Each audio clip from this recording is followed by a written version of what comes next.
What's up, everybody, and welcome in to another edition of the Sit Down. As always, if you enjoy this video, please make sure you hit that like button. Let me know what you think of today's discussion in the comment section below. If you're new around here, you just haven't done it yet, or you're living on a rock and seeing this video for the first time, I don't know what you're waiting for. Hit that subscribe button below now so you never miss another sit down video. If you're checking us out on audio, whether it's Spotify, iTunes, or any other podcast platform, welcome in as well. Please make sure you leave us a detailed review and a 5-star rating. What's up, everybody? Welcome in. This is episode 196 of the Sit Down, and I'm your host, Jeff Nadu. We got a good show planned for you today. As always, the big news really over the last 5 years in the mafia world is not necessarily what happens in the life. It's what's happened here on YouTube. We've seen a proliferation of multiple individuals that used to be in the life. A lot of them have even come on this show to share their story. Guys like Sammy Gravano, Dominic Cicale, Gene Borrello, Michael Franzese, and others. One individual we've seen a lot of is Anthony Arillotta, a guy who was a member of the Genovese crime family, but didn't operate in New York. He operated in Springfield, one of the biggest cities in Massachusetts. Today, we're going to delve into the story of Arillotta and then his eventual cooperation with the federal government. The story of Anthony Benji Arillotta next on the Sit Down. Anthony Arillotta was born on April 2nd, 1968 in Springfield, Massachusetts. Now, I didn't actually know this, but when you really think about Massachusetts, obviously we know of Boston, but Springfield is actually one of the other biggest cities in Massachusetts. It's in Western Mass, much closer to New York. New York is about a 3-hour drive from Springfield, so it's pretty easy to get there. It's not as close as like Connecticut or New Jersey, but kind of a stone's throw away. Now, for Arillotta, his father was not connected to the mafia, though he did have some familial connections deep down the road. That said, his father was not a mobster. Arillotta's father was actually, his lineage dates to Calabria, the southernmost province of Italy, really outside of Sicily. His mother was from Rimini, which is up towards Bologna on the coast. It's a beautiful area. And if you ever go to Italy, it's probably a good place to vacation. That said, as I stated, Arillotta's father was not in the mob. From what we know, though, he owned a company called B&A Produce, which was in Springfield. Now, it was also characterized in Arillotta's father's obituary. He would pass away in 2008, that he was one of the largest wine grape business people in the state. Arillotta's father was big time in the wine business, the grape business. And he seemed like a very good man in the end. Now, Arillotta, as far as we know, would spend most of his childhood in Springfield. And as I said, there was no known connection in his immediate family to the mob. However, there were uncles and great uncles and distant relatives that were connected to the mob in Springfield. Now, there is a long tradition of a faction of the Genovese crime family in Springfield. When you look at really dating back to the beginning of the life, Springfield has always had a rich tradition. Obviously, guys like, Sam Kufari kind of ruled for like 50 years. But from what I understand, Arillotta's father or immediate family had kind of a friendly connection to guys like Adolfo Bruno, Skyball Scabelli, kind of the older guard of the Springfield faction. Now, Arillotta was much younger than Bruno and Scabelli, but they were kind of that older guard. They had been around with Kufari and kind of go way back with the Genovese family, particularly in Springfield and obviously up in Harlem and the Bronx. They were all Springfield guys, though. And Adolfo Bruno always kind of, in terms of took him under his tutelage, Arillotta, he was always kind of there for him when it mattered most. Now, as far as we know, in Arillotta's childhood, he was not necessarily a criminal, but according to him, he had developed a major gambling problem, really in his teens. And at one point, he becomes in debt with a Genovese associate connected to Springfield Genovese member Mario Fiore. Now, Fiore now is, I believe, 100 years old. He's one of the oldest known living mob-made members, but he's inactive. He's retired. At the time, though, he had a tutelage of bookmakers under him, and one of those bookmakers, Arillotta, owed a good amount of money to in his teens, and he wasn't paying. Eventually, he was kind of embarrassed. They went to his father about it, and his father had to pay some sort of payment to Fiore and his connections. Now, Arillotta has stated in interviews over the last several years that he's allegedly lost over, according to him, an estimate of $10 million gambling, most of it on sports. And he would state that on the regular, he would drop $5,000 a game. Now, as a lot of you know, I've been gambling since I was a child. I got my start in content through gambling. I gamble today. Like I still gamble pretty heavily. I mean, that's a lot of money. I mean, that's a lot of money to lose in a lifetime.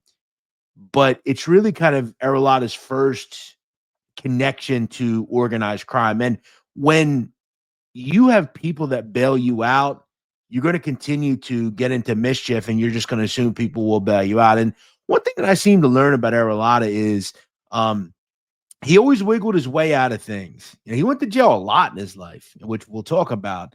And in the end, you know, he had to face a choice. That said, the gambling and all that stuff, it would lead to him getting involved in criminality. And by 1985, in his late teens, it was said Arillotta was moving narcotics. In 1985, he would be arrested for moving coke. However, he was not charged in that case. My guess is due to the fact that he was only essentially about 17 years old at the time. That said, he would further begin running the streets more. And in 1990, at approximately 22 years old, Arillotta was hit with weapons charges on the state level and sentenced to 5 years inside. Now, he would head inside, and actually, this is where he would meet Ty and Photius Gias, who were doing a stretch upstate as well. Now, as we know, when you speak of Arillotta, you speak of the Gias brothers. They were Greek. They were not Italian. They were not made, but they would become very integral to the maturation of Arillotta, not only as a crew leader, but they would be involved in various pieces of work for Arillotta down the road. Now, due to the longtime connection that Arillotta had over the years with Adolfo Bruno, once he gets out of prison in the 90s, he's placed under Arillotta, is placed under the tutelage of Bruno as an associate. He's put on record with him. That said, this would, in the 90s, Arillotta would go to prison a lot during this time. Now, obviously, as I said, he was in prison, did 5 years. He didn't do the 5 years. He did, several years and was released on parole. That said, he would be sent back upstate after he was involved in various criminal acts, including a home invasion. He'd be remanded on a parole violation. Now, up until this point, when he was on the street, Arillotta was a very capable earner. He was involved in all sorts of different legal and illegal rackets, mostly illegal rackets, everything from bookmaking, loan sharking, narcotics. I mean, he was dabbling in a little bit of everything, but he was fighting back and forth between prison and the streets. Eventually, he becomes very involved with a Camorra-connected dealer who was moving coke and weed. Eventually, after being released again, his home is raided after police are tipped off that he's moving stuff. They would search his home and find weapons as well as weed. Now, this becomes very problematic for Mr. Arillotta because, as we know, most of the people that are leading the guard, right, not only in the Genovese family, but in the faction in Springfield, we know they don't want you moving narcotics. If you're not doing it on the sneak, you better not be caught with them. He's caught with them. He's on record. And at this point, he's essentially chased from the family. He's not allowed to participate. He's not recognized as an associate. That said, it would not stop Arillotta from continuing to earn. He was still associating with people that were in the mob. He was still associating with people and dabbling in dealing, that sort of thing. Several of the people that he would become involved with on the sneak included Genovese associate at the time, Rooster D'Onofrio, as well as members of the New England family. Also, John Spirito Sr., who was a Bonanno-made member. So one thing we know about Spirito, he was involved in narcotics with George from Canada and all those guys. So Arillotta is still moving around. Even though he's chased and not being recognized, he's still on the sneak doing his thing. That said, eventually he gets back into the good graces of the family due to his connection with Adolfo Bruno. And for him, this was good because one of the reasons that I didn't discuss, one of the reasons he was also chased and kind of fell out of family lineage and family connection was when he gets chased, Bruno gets arrested and goes to jail. So his kind of rabbi on the street is gone. Bruno eventually gets out and brings him back into the fold. And this worked well because around this time, Adolfo Bruno in the late 90s takes over as captain of the Springfield faction of the Genovese family. By that point, Skyball Cicale was old. He retires, and Bruno is made essentially the captain in Springfield. He's the top guy, and it works out because Arillotta is brought back into the fold. Bruno knows him from being a child, and he's much older now, and he makes money. He's not afraid to get his hands dirty. He puts in work. Arillotta is a perfect guy to have under him, and he brings him back around. Now, I kind of want to set up how it worked for this Springfield faction. Now, in terms of Bruno, in Springfield, he's the boss. There's no one above him. That said, he's essentially a captain, right? And he reports to representatives in the Genovese family who are part of the ruling body. That said, he didn't even do that.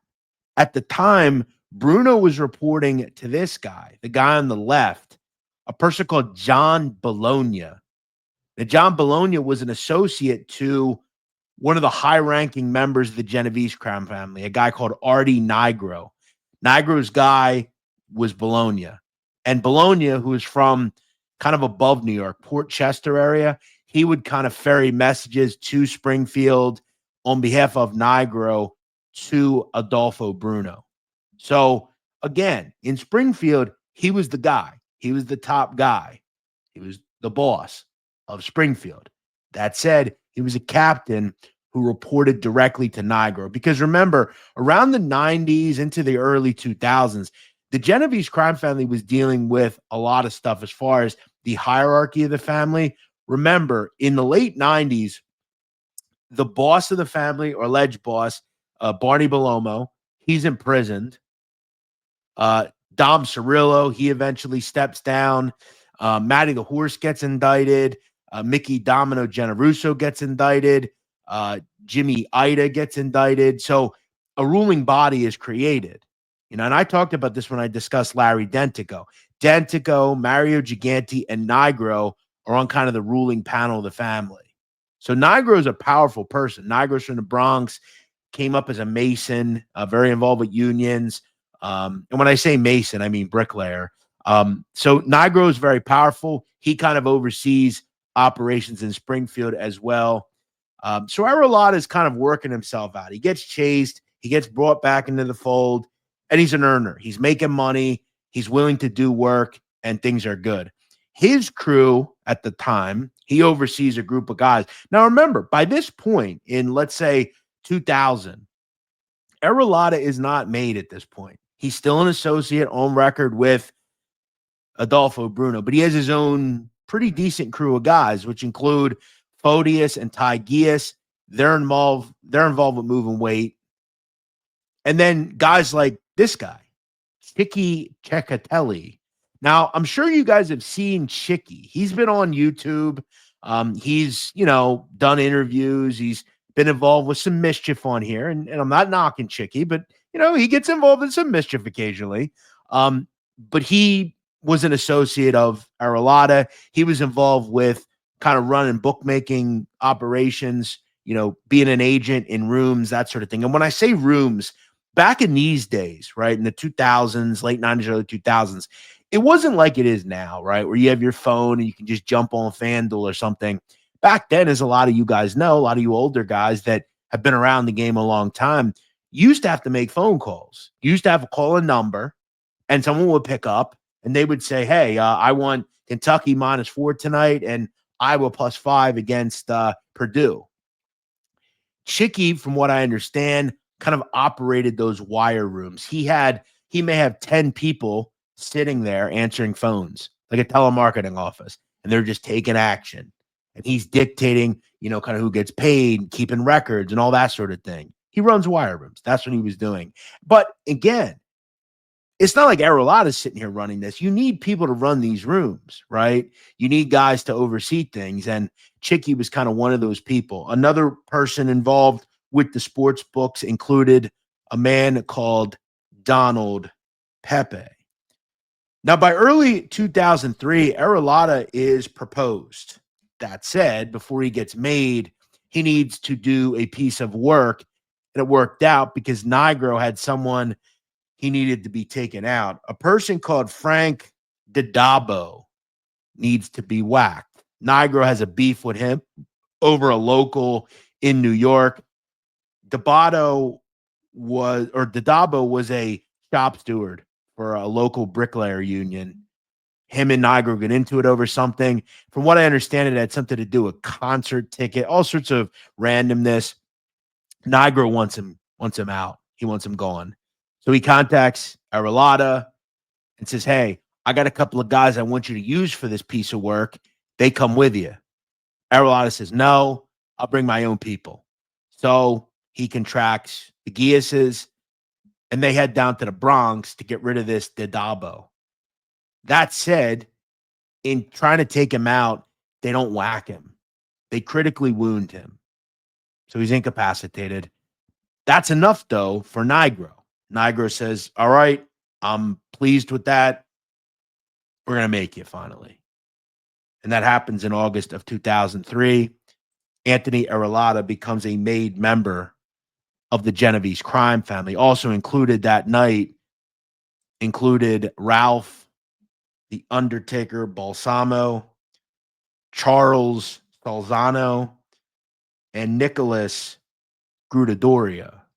They were made alongside Arillotta. Now, Arillotta, I do want to discuss kind of his notion of that night. He would state that before the ceremony, he met with an unknown individual that he didn't know his name, or he didn't remember his name, at a steakhouse called the Nebraska Steakhouse. He handed over his jewelry and cell phone. A few minutes later, two other proposed associates arrived, and then another. They sat at a table for a while in silence, while multiple members who Arillotta did not know whispered amongst themselves. He was then driven to an apartment building that doubled as a social club. He waited in the bathroom and was the last name to be called. Now, they made two members at a time. Arillotta was then told to strip and given a bathrobe, obviously, so there's no wires. Now, he would state that the ceremony was formal in nature with gun, knife, and tissue paper inscribed with St. Francis all present. His right index finger was pricked by Nigro, and the paper was lit by a member called DeLuca. Notably, he was also told by Nigro there was one thing to not get involved in, and it wasn't what you think. It was money counterfeiting, which I've never heard before. I guess obviously that's due to the fact that you don't screw with the government's money. You don't try to create fake money. Bad. No good. So we can do everything. We can take people out. We can move all this and move that. We can extort young women and old ladies and old guys, but no counterfeiting money. We don't get involved with that. So Arillotta is a made man. Now, one thing that's interesting is, according to him, he would not be placed under Adolfo Bruno. He was told to directly report to Arthur Nigro, which around that time, there started to be some cracks that developed with Nigro and Bruno. Bruno was kind of taking things a little too serious, going a little crazy, and some cracks started to develop. Throw in the fact that Bruno does something that is a complete no-no. And we'll get into that here in just a second. Eventually, a person is arrested, one of the associates and eventual members of the crew, a man called Emilio Fusco. Fusco is involved. In 2003, he pleads guilty to racketeering charges and gets 33 months. He was then given additional 1 year inside due to the fact that the FBI found out that he was a member of the mafia. Now, this came in a conversation that an FBI agent had allegedly with Adolfo Bruno, which again, major rap move, not good. The Genovese crime family learns of this because it comes out in the pre-sentencing report. Now, this also is further believed due to the fact that at one point, a conversation is had with Bruno and other people. Now, Bruno at one point in a taped conversation is asked if he had any thoughts on Baba Cicale and Emilio Fusco. Bruno advised that he, quote, did not care for Fusco as he was with Carmine and was made while Bruno was in jail. Bruno would, quote, it's not like the old days, Cliff. He should not have done this while I was away. He's a fucking hothead. And I hear you have some bad tapes of him talking a lot of shit. He's too young and needs to learn how to respect people. Now, Bruno would also talk about Fusco and shook his head in disgust. Bruno went on to state that he thought Baba Cicale might have a problem with machines, which is, again, a separate thing. So we do know in taped conversations, there was no love lost between Adolfo Bruno and his feelings on Fusco. He thought Emilio Fusco was a lowlife who had no respect for people. He talked shit about people. But then to go to the FBI and tell them that he's a member just to get back at him, definitely a rat move. That said, Lucky Luciano used to do stuff like that. Drug cartel bosses do that. Again, though, in the mafia and in these circles, it's a rat move. The Genovese crime family find out about that, and they greenlight Bruno. So Bruno is marked for his time to go. Now, leading up to the murder, Arillotta would meet with Nigro, and Nigro states to him that he, essentially wants Bruno to disappear and that he had strict instructions for how it needed to be done. So this is also important because Arillotta's crew screws this up and does not follow orders by Nigro. Various plans are constructed, right? Arillotta starts getting with Gias and the boys, and some of the plans are considered. They discussed using, a junkyard for this, and they decided that they were going to use a person called Frank Roche as the trigger man. Roche was an old buddy of the Giases. They met in prison. At one point, he was described as a crash out, which a crasher is just kind of a crazy lunatic who'll just do anything for clout and for respect. And that was what Roche was. So they instruct this to happen. It doesn't happen, though, right away. And Arillotta has multiple problems on multiple fronts, right? Because not only does he have to deal with taking care of this big piece of work involving a guy who, let's just be honest, I mean, outside of his own father, he looked at like a father. But this guy was, discussing people's business with the FBI. Arillotta has another issue, and it's more on the home front. His sister-in-law is attempting and had began a relationship with a man called Gary Westerman. Family didn't like Gary Westerman, and the goal was essentially from Arillotta to also greenlight Mr. Westerman. They go to a home in Agawam, which is in Massachusetts. And on November 4th, 2003, after being lured to the home by the Gies brothers at 7:30 that night, Ty Gies clips Westerman. That said, he doesn't clip him. He thought he clipped him. He's critically wounded. During an ensuing struggle, according to the report, Fusco and Arillotta, who was, Fusco was also there, and Arillotta beat Westerman with shovels. And that's how he is whacked. So he's shot initially, and if you're not viewing, I'm hitting something. I don't want to describe it too much. But Westerman is gone. And down the road, Arillotta would tell authorities where Westerman was because they bury him eventually. So, these guys are pretty lethal. I mean, remember, this is in the 2000s. This is not like 30 years ago, 40 years ago. This is pretty recently. And again, we saw the mob really at every level from the 2000s. I mean, in the 2000s, a lot of cities were still whacking people. I mean, Philly had a bunch of hits happen in the late 90s, early 2000s. New York, obviously. We stopped seeing hits around 2010, and we haven't seen any since, other than just like weird randomness, like the Frank Cali thing. But back then, the mob was still pretty ruthless. And people like the Gieses, Arillotta, I mean, they were all pretty lethal. That said, the main point right now was he was given an order and Bruno needed to go. And at one point, according to what we know from Arillotta, he became annoyed with Frank Roche that, why aren't you taking Bruno out? He needs to go. You need to do this. This has to happen. The next day, according to what we know, Emilio Fusco plants a weapon behind a dumpster close to the Mount Carmel Society Social Club, which is in Springfield. It's a social club. It's a big spot that Bruno regularly went to. So they figure, all right, we'll wait in the car. When he comes out to go home, that's when we do it. And that's exactly what would happen.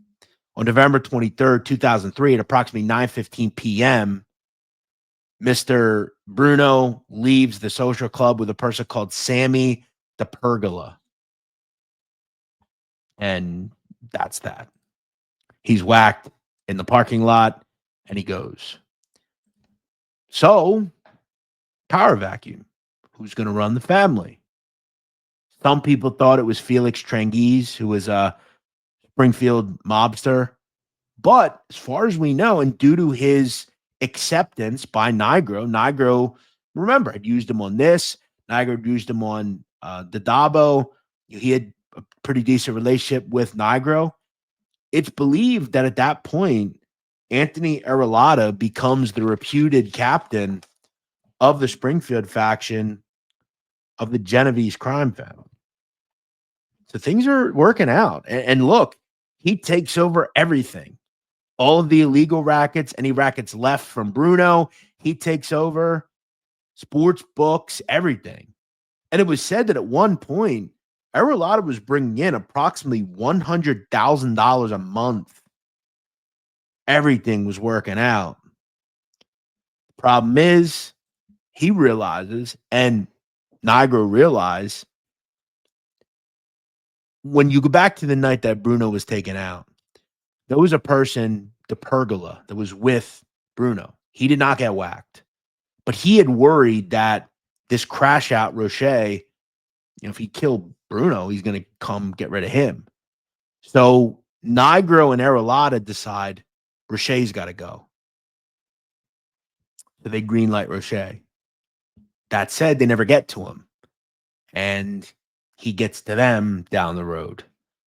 The problem that Arillotta would eventually face, like most gangsters, is the government. And that's what happens. The fall begins for Arillotta around 2005. In March of 2005, Arillotta is indicted by the state government. He's hit with gambling charges, alongside Cicale and others, and receives 42 months. Now, the 42 months were detrimental due to the fact that he would attempt to get out early.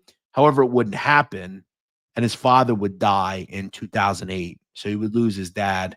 Looking as, I've lost mine. I'm sure a lot of you have lost your dad. Shit, man, it was hard to lose my dad on the street when I was, I'm not a criminal. I got to go see him and got to be around him, and it was tough for me. Look, Arillotta was a bad dude, but it would definitely suck to lose a family member, especially your dad, inside prison. There's nothing you could really do. Now, Arillotta would never really get out. He would be hit with a crippling indictment in February of 2010. He would be hit with racketeering charges at the federal level. The charges would include the Adolfo Bruno hit. Also named in the indictment was Artie Nigro. Now, the feds would supersede the indictment against Nigro and Arillotta about a month later. Included in that were Ty Gias on the right and Photius Gias on the left. Now, eventually, Arillotta, who, remember, he had been involved with multiple hits. Adolfo Bruno, you ordered that. He personally was involved with taking out Gary Westerman. He was involved with an attempted hit on Frank Dadabo. He was involved with racketeering, extortion, narcotics, gambling. He was the man in Springfield. He should go to jail, right? He did what he did. He was a bad guy. Arillotta was a guy who could have went the way of his father, involved in the great business, maybe create a wine, become a businessman. There's one thing about Arillotta I've learned. He's a smart guy. Could have been a businessman. He decided, though, to enter the life of the mafia. He became an inducted member of the mafia. He did all these things. Pled not guilty. But it wouldn't last. At the end of March 2010, Anthony Arillotta would decide to become a government informant. He would flip on everybody involved, including Arthur Nigro, Ty and Photius Gias, amongst others. It also didn't help this group that Roche flips as well. The crash out, the guy that shot Bruno, he flipped too. The writing was on the wall for Nigro and the Gias brothers. The difference is they accepted their punishment and Mr. Arillotta did not. Now, I don't really ever include my personal opinions. I don't agree with these people's decisions. I'm also not in the mafia. So it's easy for me to say from my house, I can come and go as I please. It's easy for me to say I wouldn't flip. And that's where I always have a question of morality when it comes to these people in here that also, they have a problem with it. Oh, you should never rat. I personally agree with them on that. But as I get older, you start to think about it and say, well, I'm going to just play chess and they play checkers. What am I standing up for? But I think there is, at least to me, a respect of taking your punishments. Some guys don't do that, though. Arillotta did not. He would flip and he would give them all up. Anthony Arillotta was given, in the end, 99 months in prison after his cooperation in 2014. He would be released in 2017. He is now 56 years old. He has done various interviews. He's been on TV. He still lives in Springfield. Interestingly enough, in the same home that I believe his family had. He doesn't hide. He still lives there. He's written a book, and he's a businessman at this point. That's his life. Nothing has changed. Now, I want to talk about what ultimately happened with everybody involved in this case. Arthur Nigro was eventually sentenced to life in federal prison. He would die in prison in 2019. He was 74 years old. Ty Gias was ultimately given life in prison for his roles in various hits as well as other racketeering charges. He currently sits at the United States Penitentiary at McCreary in Kentucky. He is 53 years old. Photius Gius, like his brother, was also sentenced to life in prison. As we know, there is no parole in the Fed, so he will die there. He further hurt his case and made his life significantly worse in prison after he took part in taking out longtime Boston mobster Whitey Bulger. This would happen on October 30th, 2018, and I've discussed this hit at length. And it would happen at the United States Penitentiary at Hazleton in West Virginia. Gius was given another life sentence. That said, it doesn't matter. It's redundant. However, when you're in the feds and you have life and you commit a crime, you whack somebody inside, here's why it is awful. That's the end of the road. No more population, at least for probably a decade, and you go to the end of the road. Photius Gius is 58 years old and currently sits at ADX, AdMax Florence, the only supermax federal prison in America. He likely is doing 23-1 besides drug cartel bosses and terrorists. It is a lonely bane of existence. Someday, maybe he'll drop down and they'll put him in somewhere else. But the most dangerous, about 400 federal inmates in America are at AdMax.